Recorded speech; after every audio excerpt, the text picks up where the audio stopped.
I grew up from when I was like 2 to 6. My dad got a job with the CDC. Dad's a very smart man. CDC, wow, and that's yeah. like in the forefront right now with Yes, everything. Yes, Wow, so he doesn't okay. work there anymore, but he did, back Yeah. when I was a young kid. And man, like he, just grew up from nothing. Nigeria came from nothing. He always tells us a story, growing up that he had one underwear that he'd wear to school every day, and he'd have to wash it every day. He'd walk for miles to school, but the only thing that got him to where he is today was his education and how hard he studied.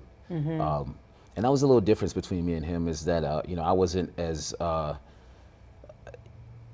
was more into sports, and I felt like that was my way of making something of myself. You know what I mean? And he was all about education. In this world, you're nothing without education. Is the kind of things that he would tell us. And I almost felt like the pressure that he put on us, for me personally, kind of pushed me away from that. It was like, no, I want to see what else is out there for me. I really want to go do my own thing. Like I don't want anything to do with this.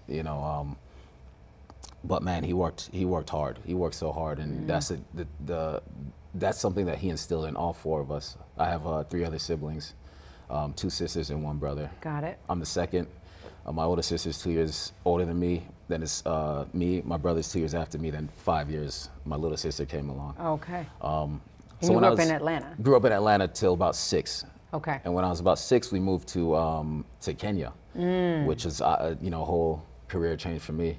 This is something completely different, and it's just like one day we just up and left. Because he's from Kenya? No, he's from Nigeria. Oh, that's but right. Yeah, he got some work with the United Nations. Okay. At that time, he moved to United Nations, and we moved to Kenya, and it was Nairobi, Kenya. Wow, that's a freaking culture change. Culture shock. Yeah, it is. It is. That's like I came from Spain Yes. to Columbia, South Carolina, and that was a culture shock for me. But it's crazy, but it's the exact same thing. Different worlds, but the exact same. Yeah. Where it's like, how are you gonna fit in? Are you gonna have friends here? It's. And you don't speak the language. No, either. Don't speak the language. And that's another thing is our parents didn't speak their native language to us, which is Tiv. They didn't speak that to us growing up either. So, unfortunately, the only language I speak is English. Yeah. So how did you fit in? How did you function? We went to an international school, which is people from all over the world went there. So luckily, it was the predominantly spoken language was English. Okay. So it was very different. But after a while, we settled in. Started making friends, and this became our home. Till about 3 or 4 years later, we moved to the neighboring country, Uganda. So here it is. Another culture shock.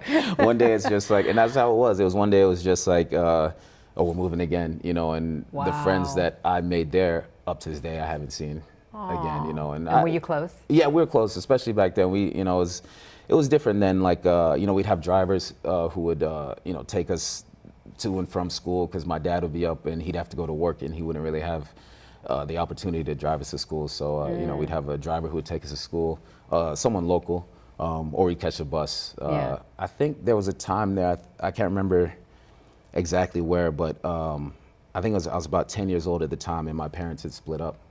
And my mom took my little sister and moved back to Atlanta. Oh, that had to be rough. It was rough, because all I knew at that time was my parents being together. Yeah. And it's kind of like, what's going to happen now? Like, are we going to see her? Who are we going to live with? Yeah, because it's already rough when parents split up. Yeah. But now your sister's being taken as well. And she was a baby. I don't know I can't remember how old she was, but if I was 10, I don't think she was even 2 yet. So it was rough.